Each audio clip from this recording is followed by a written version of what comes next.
함께 서로 인사하겠습니다. 사랑합니다. 축복합니다. 주의 평안을 빕니다. 예, 주의 평안을 빕니다. 네. 맥주 감사 주일이었죠. 예? 맥주 감사 주일이었어요.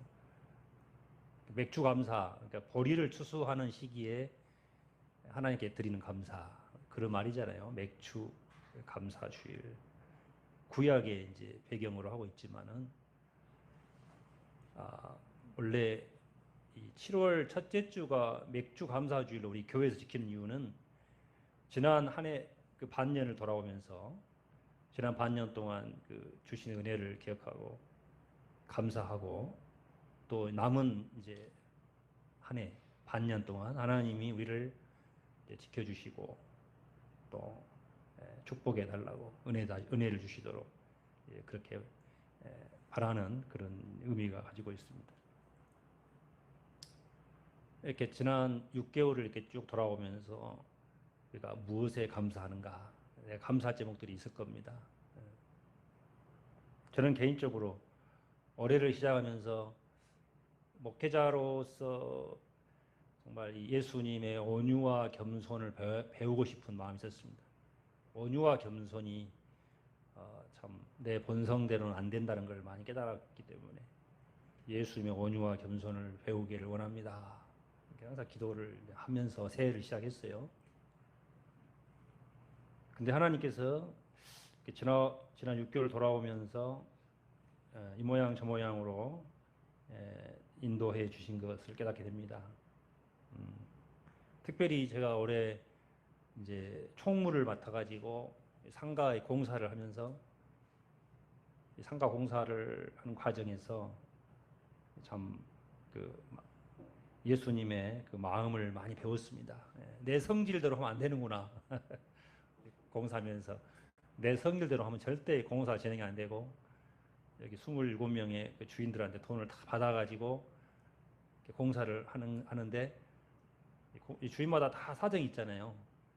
이 모양 저 모양 사정이 있어요.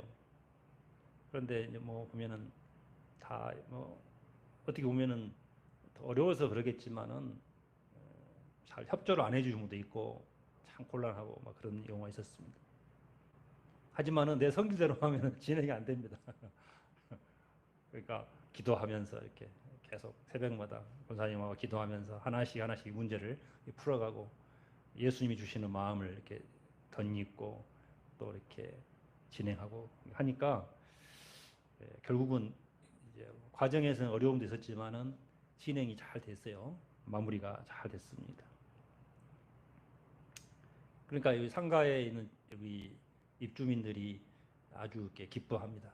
좋아하고 또 공사가 잘 됐다고. 옥상 한 번씩 올라가 보면은 이야 정말 잘했다고 칭찬도 많이 해주고 그리고 수고했다고 10,000원씩 걷어가지고 다 여기 10,000원씩 걷어갖고 25만 원을 선물로 주더라고요. 그냥 그 감동이 이제 된 것 같아요.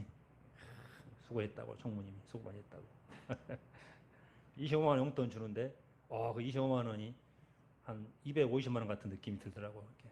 그 마음에서 우러나와서 주니까 감사가 되더라고요. 그래서 오랜만에 이제 우리 집사람한테도 용돈 주고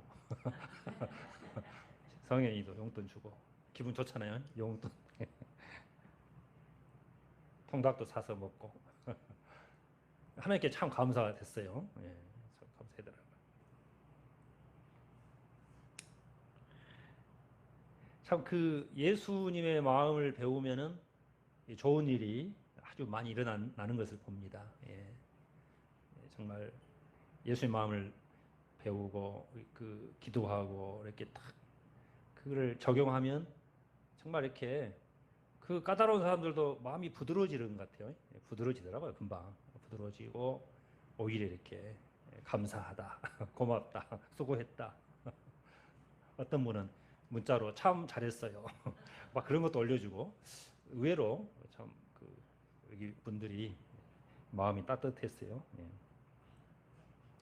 그것이 다 참 내 성질대로 안 해서 내 성질대로 안 하니까 그 좋은 일이 일어나는 것을 보게 됐습니다. 우리가 올 한 해 남은 기간도 정말 하나님의 은혜로 승리하시고 늘 좋은 일이 가득하시기를 바랍니다. 네. 오늘은 이제 Y 시리즈 네 번째 왜 성령님인가 말씀 은혜 받고자 합니다. 지난주에 예수님인가 말씀을 통해 예수님이 어떤 분인가를 우리가 배웠습니다. 첫째로 예수님은 누구죠? 말씀이신 하나님이시다. 로고스, 말씀이신 하나님인데 그 말씀이신 하나님이 육신을 입고 이 땅에 오셨다. 그날이 무슨 날이죠? 성탄절이죠. 성탄절은 예수님이 오신 날이 바로 그런 날이다 하는 것입니다. 두 번째로 예수님은 생명의 빛이다. 세상의 빛이다 라고 하셨습니다. 그래서 예수 믿는 사람을 뭐라 합니까? 빛의 자녀다. 우리를 빛의 자녀다 라고 합니다. 세 번째로 예수님의 이름은 구원의 보증이 되신다 했습니다. 영접하는 자, 곧 그 이름을 믿는 자들에게는 하나님의 자녀가 되는 권세를 주셨다. 하나님의 자녀가 되는 권세를 주셨는데 이것이 이제 하나님의 은혜라고 하는 것입니다. 하나님의 은혜로 우리가 되었다.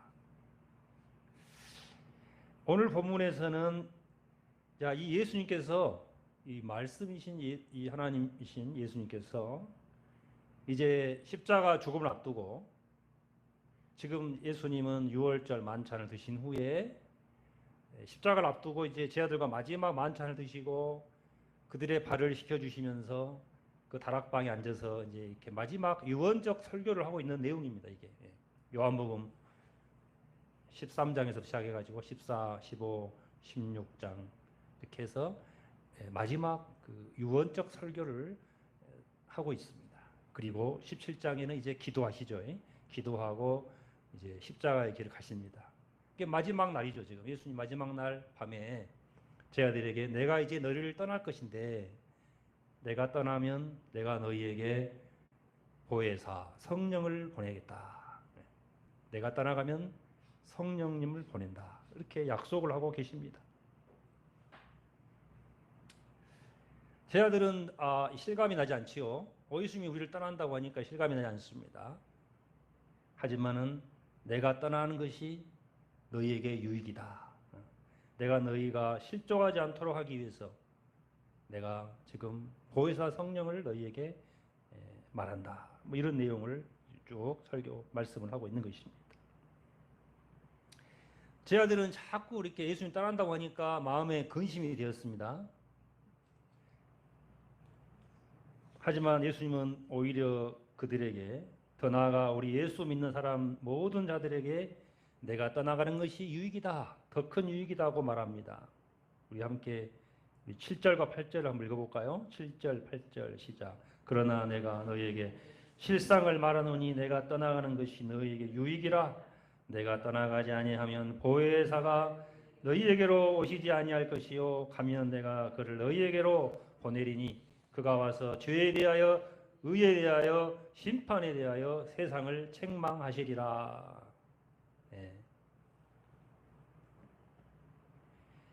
이 성령이 와서 무슨 일을 한다고 했습니까? 성령이 오시면은 죄에 대하여 의에 대하여 심판에 대하여 세상을 책망하시리라. 이 표준 세번역에는 세상의 잘못을 깨우쳐 주실 것이다 이렇게 말합니다. 성령께서 오셔서 죄와 의와 심판에 대해서 깨닫게 하신다. 세상을 책망하신다. 예수님이 이 말씀을 좀 더 설명해 주셨어요. 우리 그 다음 구절입니다. 9절에서 11절. 자, 이걸 좀 더 예수님 설명해 주십니다. 9절로 11절 읽겠습니다. 시작. 죄에 대하여라 하면 그들이 나를 믿지 아니하며 의에 대하여라 하면 내가 아버지께로 가니 너희가 다시 나를 보지 못하며 심판에 대하여라 하면 이 세상 임금이 심판을 받았음이라. 사실 이 말씀도 어렵죠. 자, 성령께서 이제 오시면은 이런 일을 하신다. 죄와 의와 심판에 대해서 우리에게 깨닫게 하신다. 사실 이 그 죄가 무엇인가, 의가 무엇인가, 심판은 무엇인가. 이 의라고 하는 것은 하나님의 의, 우리의 구원의 길은 어디에 있느냐 그 말이에요. 의라고 하는 것은 어떻게 우리 죄인들이 구원을 받을 수 있느냐 그걸 의미하고 있는 것입니다. 이렇게 이 죄의 문제라든지 구원의 문제, 의에 대한 것, 또 하나님의 영원한 심판에 대한 것을 우리가 인간의 지혜로 알 수가 없습니다. 다 나름대로 사람들이 이렇게 저렇게 해석을 하고, 또 이것이 죄고 이것이 구원의 길이고 이것이 하나님의 어떤 죄와 심판이다고 다 나름대로 이렇게 막 설명을 하고 이야기를 할 수 있지만은, 그렇다고 해서 정확하게 우리가 그거를 알 수가 없습니다. 하나님께서 하시는 일을 어떻게 우리가 그걸 하나님의 기준을 우리가 알 수 있겠습니까? 자, 그런데 이 보혜사 성령이 오시면은 그런 일을 하신다는 겁니다. 성령께서 깨닫게 하신다, 알게 하신다 하는 것입니다. 자, 여기서 중요한 단어가 하나 나오는데요. 7절에 보니까 성령을 예수님은 무엇이라고 불렀습니까?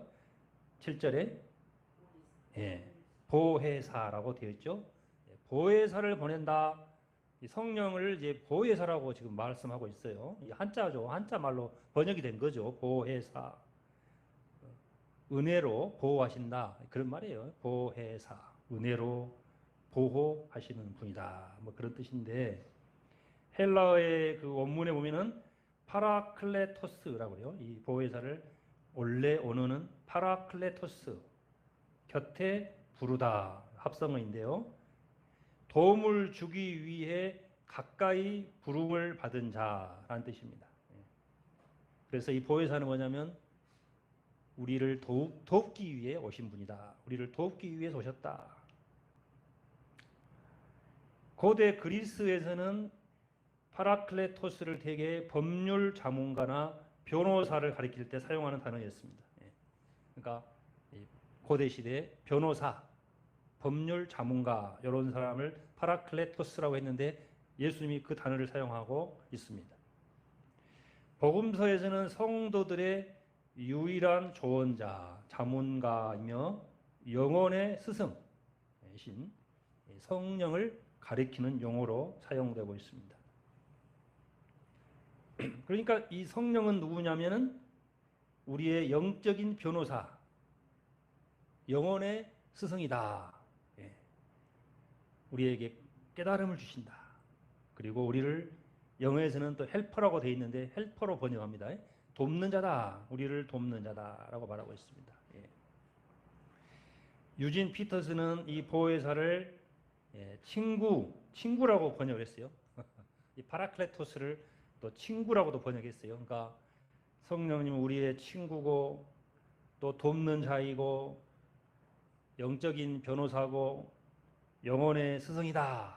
뭐 이렇게 이거 전부 다 이렇게 종합했을 때 그렇구나. 성령은 이런 분이구나 하는 것입니다. 여러분, 이 성령이 오신다는 것이 얼마나 좋습니까? 예수님은 육을 입으셨잖아요. 인간의 육신을 입으셨기 때문에 한계가 있어요. 제자들과 함께 있을 때는 우리와 함께 할 수 없습니다. 시공간의 제약을 받습니다. 그런데 예수님께서 부활하시고 이제 승천하셨잖아요. 하지만 육신을 입으셨기 때문에 이 공간에 물론 영적으로는 신성이신 하나님이시지만은 육을 입으셨기 때문에, 인성을 입으셨기 때문에 영원히 우리와 함께 할 수가 없는 상태이잖아요, 몸이. 그래서 성령을 보낸다는 거예요, 성령을 성경에 보면 예수의 영, 하나님의 영이라고도 합니다. 그러니까 내 영이신 예수의 영이신 성령을 보내서, 이 성령은 어디에나 계시기 때문에 내가 가면은 이 성령이 오셔서 너희와 영원히 함께한다. 그러니까 너희에게 유익이다. 이것이 너희에게 축복이다라고 말하고 있습니다. 자, 이것이 오늘날 우리에게도 적용이 되는 것이죠. 예수님께서 2000년 전에 왔다 가셨는데 어떻게 우리와 함께 하시지? 성령으로 함께 하신다는 거예요. 지금 성령으로 이곳에도 함께하고 계십니다. 이것이 얼마나 큰 은혜이고 축복인지 모르겠습니다. 이제 예수님께서 이 땅을 떠나시면은 자신의 영으로 오시는 성령을 약속하셨습니다. 이 예수님의 약속이 언제 이루어졌을까요? 이 약속이 이루어질 때가 언제였습니까? 사도행전 2장에 보면은 이제 이 일이 실제로 일어납니다. 자, 우리 함께 우리 성경을 찾아봅니다. 신약 188쪽 사도행전 2장을 찾아보시기 바랍니다. 사도행전 2장. 예. 2장 1절에서 4절을 한번 읽어보겠습니다. 같이. 자, 예수님이 약속하신 성령이 임하셨는데, 자, 2장 1절로 4절 시작. 오순절 날에 이미 이름에 그들이 다 같이 한 곳에 모였더니 호련히 하늘로부터 급하고 강한 바람 같은 소리가 있어 그들이 앉은 온 집에 가득하며 마치 불의 혀처럼 갈라지는 것들이 그들에게 보여 각 사람 위에 하나씩 임하여 있더니 그들이 다 성령의 충만함을 받고 성령이 말하게 하심을 따라 다른 언어들로 말하기를 시작하니라. 이것이 뭐죠? 오순절 성령 강림입니다. 예수님이 부활하시고 40일간 제자들과 함께 하셨습니다. 음식도 먹으시고 함께 하시고 그리고 이제 성령을 기다리라 하고 하늘로 승천하시고 10일 후였습니다. 10일 후. 오순절 50일 후. 예수님이 부활한 후 50일 후에 오순절에 마가다락방에 모여 있는 그 신도들을 위해 성령이 강림했습니다. 이때부터 성령의 역사가 본격적으로 시작이 됩니다. 자, 그러면서 오늘날 이 신약의 교회가 시작이 됐습니다. 성경에서는 성령을 하나님의 영, 그리스도의 영이라고 표현합니다. 이 하나님의 영은 창세기 1장 1절 2절에서 이 하나님의 영에 대한 이야기가 나옵니다. 구약의 이 성령을 뭐라 하냐면 히브리어로 루아흐에 루아흐. 하나님의 영, 하나님의 루아흐라고 하는데요. 이게 창세기 1장 2절에 나옵니다. 태초에 하나님이 천지를 창조하시니라 이렇게 하시면서 2절에 보니까 땅이 혼돈하고 공허하며 흑암이 깊음 위에 있고 하나님의 영은 하나님의 루아흐는 수면 위에 운행하시니라. 성령이 벌써 나옵니다. 창세기 1장 2절에 나옵니다. 하나님의 영이 성령이 벌써 운행하고 계셨다. 그러니까 천지 창조에 성부, 성자, 성령 하나님께서 함께 선지 창조를 하고 계시는 걸 보게 됩니다. 그래서 이 하나님의 영인 성령은 창조와 생명의 영입니다. 창조와 생명의 영이다 하는 것입니다. 우리가 이거를 꼭 기억하셔야 됩니다. 우리 한 군데만 더 찾아보겠습니다. 오늘은 좀 찾아봐야 됩니다. 구약 성경 1210쪽입니다. 1210쪽. 에스겔 37장을 한번 찾아보시기 바랍니다. 자, 에스겔에서 37장 찾아보십시오. 오늘은 이렇게 사도행전하고 에스겔 두 군데를 찾아야 됩니다. 자, 37장 1절에서 10절 말씀. 자, 이걸 한번 보시기 바랍니다. 한번 여기는 중요하니까 교독합니다. 자, 에스겔 37장 1절로 10절. 제가 먼저 교독합니다. 1200 구약 성경 1210조. 찾으셨죠? 에스겔. 구약으로 앞으로 가야 되는데 앞으로 뒤쪽 말고 자, 찾으셨죠? 1200 10조 9조. 자, 그러면 제가 한번 같이 1절부터 10절 제가 먼저 읽겠습니다. 여호와께서 권능으로 내게 임재하시고 그의 영으로 나를 데리고 가서 골짜기 가운데 두셨는데 거기 뼈가 가득하더라. 나를 그 뼈 사방으로 지나가게 하심으로 본즉 그 골짜기 지면에 뼈가 심이 많고 아주 말랐더라. 3절 그가 내게 이르시되 인자야 이 뼈들이 능히 살 수 있겠느냐 하시기로 내가 대답하되 주 여호와여 주께서 아시나이다. 이르기를 너희 마른 뼈들아 여호와의 말씀을 들을지어다. 5절 주 여호와께서 이 뼈들에게 이같이 말씀하시기를 내가 생기를 너희에게 들어가게 하리니 너희가 살아나리라. 너희 위에 힘줄을 두고 살을 입히고 가죽으로 덮고 너희 속에 생기를 넣으리니 너희가 살아나리라. 또 내가 여호와인 줄 너희가 알리라 하셨다 하라. 7절입니다. 이에 내가 명령을 따라 대언하니 대언할 때에 소리가 나고 움직이며 이 뼈 저 뼈가 들어맞아 뼈들이 서로 연결되더라. 내가 또 보니 그 뼈에 힘줄이 생기고 살이 오르며 그 위에 가죽이 덮이나 그 속에 생기는 없더라. 9절입니다. 또 내게 이르시되 인자야 너는 생기를 향하여 대언하라. 생기에게 대언하여 이르기를 주 여호와께서 이같이 말씀하시기를 생기야 사방에서부터 와서 이 죽음을 당한 자에게 붙어서 살아나게 하라 하셨다 하라. 이에 내가 그 명령대로 대언하였으니 생기가 그들에게 들어가매 그들이 곧 살아나서 일어나 서는데 극히 큰 군대더라. 예. 유명한 그 에스겔 환상입니다. 에스겔 환상이죠. 예. 예. 찾기가 어려우시죠? 예. 눈도 안 좋으시고. 예? 아, 예, 예.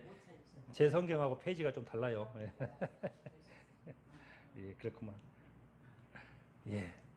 에스겔 37장에는 하나님께서 에스겔 선지자를 어느 골짜기로 데리고 갑니다. 골짜기로 탁 데리고 가니까 뼈가 막 가득해요. 막 밟혀, 밥에. 바스락 바스락 바스락 밟혀요. 옛날에 뭐 전쟁통에 막 몇만 명이 싸우고 막 죽고 하다 보면 어때요? 세월이 흐르면 뼈만 가득하겠죠. 골짜기에 뼈가 가득하겠잖아요. 그러니까 하나님이 그 에스겔 선지자에게 말하죠. 이 뼈가 살겠느냐? 이 뼈들이 살겠느냐? 이 뼈가 살겠습니까? 지금 말라가지고 바스락 바스락 거리고 있어요. 그러니까 하나님께서 대언하라. 네가 나의 대신에 명령하라. 마른 뼈들아 여호와의 말씀을 들을지어다. 주 여호와께서 이같이 말씀하시기를 내가 생기를 너희에게 들어가게 하리니 너희가 살아나리라. 그러니까 생기를 명예에서 들어가라 하리라 하니까 나중에 어떻게 합니까? 그 뼈들이 갑자기 힘줄이 생기고 뼈가 막 들어맞기 시작하고 그 위에 힘줄 생기고 살이 덮이고 가죽이 덮이고 막 했다는 겁니다. 지금 살아났다는 거예요. 이렇게. 예. 그리고 이제 그 위에 마지막으로 9절에 보니까 인자야 너는 생기를 향하여 대언하라. 대언하기를 주 여호와께서 이같이 말씀하시기를 생기야 사방에서부터 와서 이 죽음을 당한 자에게 불어서 살아나게 하라 하셨다라. 이 생기가 뭐냐면 루아흐예요. 루아흐. 이 원어가 루아흐입니다. 루아흐. 루아흐 이제 이 생기가 들어가니까 어떻게 됩니까? 생기가 그들에게 들어가니까 곧 살아나서 다 살아나가지고 큰 군대가 되었다. 이야. 요즘에 뭐 그 영화에 보면 SF 영화에 보면 막 그런 거 나오잖아요. 미라가 막 갑자기 막 살아나가지고 막 이렇게 살도 입혀가지고 살아나가지고 움직이잖아요. 마치 그런 것처럼 에스겔의 환상을 보여주시면서 자 이렇게 이 하나님의 영이신 루아흐가 임하게 되면은 어떻게 됩니까? 그리고 14절에 보니까 37장 14절에 보면 내가 또 내 영을 너희 속에 두어 너희가 살아나게 하고 이렇게 되어 있죠. 내가 내 영을 너희 속에 두어 너희가 살아나게 한다. 지금 이 환상을 통해서 우리에게 무엇을 말하고 있습니까? 하나님의 영인 성령은 마른 뼈와 같은 자들에게 생명을 불어넣어 주신다는 거예요. 마른 뼈와 같은 자들에게 생명을 불어넣어 주신다. 그래서 이 성령이 뭐냐? 생명과 새 창조의 영이다 말이에요. 생명과 새 창조의 영입니다. 요한복음 3장에 보면 예수님은 사람이 물과 성령으로 다시 태어나지 아니하면 하나님 나라를 볼 수 없다. 하나님 나라를 들어갈 수 없다고 하셨습니다. 그러면서 다음과 같이 말씀하십니다.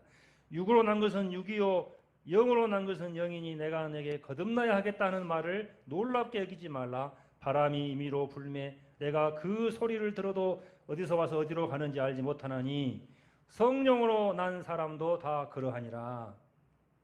우리가 예수님을 믿고 새로운 피조물로 하나님의 자녀로 다시 태어나게 되는 것은 바로 이 성령의 역사다 말이에요. 성령의 역사. 예수 믿는 사람들은 그 속에 하나님의 영이신 성령께서 함께하고 있다는 것입니다.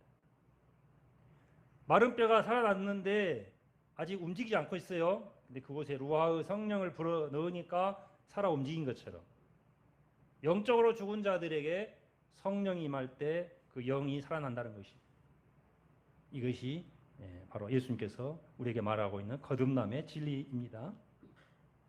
우리 다시 요한복음 16장으로 이제 더 이상 찾을 거 없으니까 우리 요한복음 다시 16장으로 가십시다. 자, 다시 찾아놓으십시오.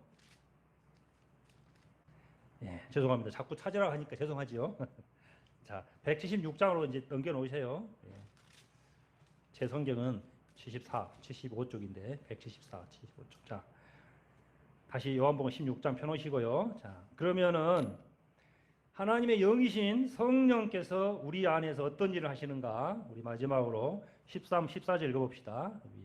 16장 13, 14절.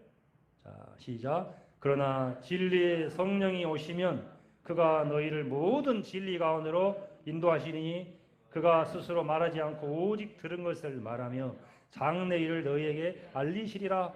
그가 내 영광을 나타내리니 내 것을 가지고 너희에게 알리시겠습니다. 자, 이 하나님의 영이신 성령이 우리에게 오셔서 하신 일이 첫 번째로 우리를 진리 가운데로 인도하신다. 우리를 진리 가운데로 인도하신다. 그는 스스로 말하지 않고 오직 들은 것을 말하며 장래 일을 너희에게 알리신다고 되어 있습니다. 자, 길이요 진리요 생명이신 예수님의 말씀을 우리에게 가르치고 깨닫게 한다는 의미입니다. 이 성령께서는 결코 독자적으로 말씀하지 않고 하나님의 감동으로 된 이 성령의 감동으로 된 성경을 통해서 우리에게 말씀하십니다. 그래서 어떤 경우에도 우리는 진리의 말씀인 성경을 통해서 하나님의 역사를 판단하고 기준을 잡아야 됩니다. 도대체 무엇이 하나님의 역사인가? 무조건 기적이 일어난다고 해서 다 하나님의 역사냐라고 할 수 없습니다. 여러분, 이 세상에는 뭐 기적이 많이 있어요. 무속 신앙에도 막 기적이 있습니다. 무당들이 진짜 무당은 막 칼 위에 춤춘다 하잖아요. 어떻게 그렇게 춤을 출까 모르지만은 기적이 일어난단 말이에요. 뭔가 있어요, 기적이. 불교에도 기적이 있고 다 기적이 일어납니다. 이단 사이비라고 하는 그 제이메스도요, 뭐 있어요, 막 이렇게 나름대로 자기들이 말하는 기적이 있습니다. 있어요, 다. 그런데 무엇이 진짜 하나님의 일인가, 무엇이 하나님의 기적인가를 우리가 알 수 없어요. 그 기준이 무엇입니까? 진리의 말씀인 성경을 통하여 우리가 분별할 수 있다는 것입니다. 이게 참 중요해요, 여러분. 진짜 중요합니다. 그렇지 않으면은 우리는 혼동이 오는 것입니다. 자, 우리를 진리 가운데로 인도하신다. 성령은 하나님의 말씀, 예수님의 진리의 말씀을 통해 우리를 가르치시고 인도하신다고 말씀하고 있습니다. 그래서 우리가 성경을 읽을 때도 성령의 도움을 받아야 됩니다. 성령의 도움을 받아야 하기 때문에 기도하고 성경을 읽어야 됩니다. 기도하면서 하나님 이 말씀을 깨닫게 달라고 기도하고 성경을 읽으시기 바랍니다. 그리고 이 성령은 질서와 사랑과 기쁨과 화평의 영이기 때문에 결코 우리에게 부작용을 주지 않습니다. 이 성령은 진리의 영이고 질서의 영이기 때문에 여러분 질서가 있으면요 부작용이 없어 부작용이. 우리 몸에 병이 생기는 것은 뭐죠? 다 몸의 질서가 깨지니까 암세포가 피로 이상으로 막 커져버리고 이 생명의 질서를 막 파괴해버려. 그러니까 암으로 죽는 거예요 사람이. 이 질서가 무너지면 부작용이 있습니다. 그러나 성령은 절대 부작용이 없습니다. 진리를 알지니 진리가 너희를 자유케 하리라. 성령은 우리에게 참된 자유를 선포하고 우리를 진리 가운데로 인도하는 분이십니다. 그리고 이 진리의 영이신 성령은 빛이기 때문에 우리를 빛 가운데 우리를 인도해 주신다. 두 번째로 성령은 어떤 경우에도 예수님의 영광을 나타냅니다. 14절에 그가 내 영광을 나타내리니 내 것을 가지고 너희에게 알리시겠습니다. 예수의 영이신 성령은 예수님을 나타냅니다. 예수의 영광을 나타내고 예수님의 것을 가지고 우리에게 알리신다라고 말합니다. 그래서 성령님을 마치 뭐와 같냐면은 무대의 조명과 같은 분입니다. 무대의 조명. 여러분 무대의 조명은 뭐예요? 무대가 조명이 딱 켜지면은 그 무대가 누가 나오죠? 무대에는 무대는 배우가 나오죠. 배우. 무대 중심의 주인공은 누굽니까 지금? 예수님이죠. 무대 중심에는 예수님이 있는데 예수님의 사역과 말씀을 밝히는 것은 성령이에요. 조명과 같은 것입니다. 마치 이 조명이 지금 눈에 안 보이잖아요. 우리가 조명 때문에 쟤도 보이고 우리 성도님도 보이고 서로 보이는 것처럼 마치 성령은 이렇게 무대 조명과 같이 숨어 계시는 하나님으로 우리에게 나타납니다. 그래서 이 성령님은 예수님의 사역과 십자가의 은혜와 부활의 권능과 하늘 우편에 계시는 예수님의 영광을 드러냅니다. 그리고 이를 기뻐하시는 분이 바로 성령이십니다. 우리 인간의 본성으로는 도저히 이해가 안 됩니다. 성령님은 철저히 자기를 숨기시고 예수님을 나타내신단 말이에요. 우리 인간의 본성은 그렇지 않잖아요. 우리는 뭐라도 나를 더 높이는 걸 원하잖아요. 나를 자랑하고 나를 높이고 내가 드러나기를 원하지 않습니까? 하지만 성령님은 그렇지 않습니다. 철저하게 예수님을 높이고 자기를 드러내지 않습니다. 그래서 성령 충만한 사람의 특징이 그와 같은 거예요. 성령이 충만해질수록 자기를 높이지 않습니다. 자기를 자랑하지 않습니다.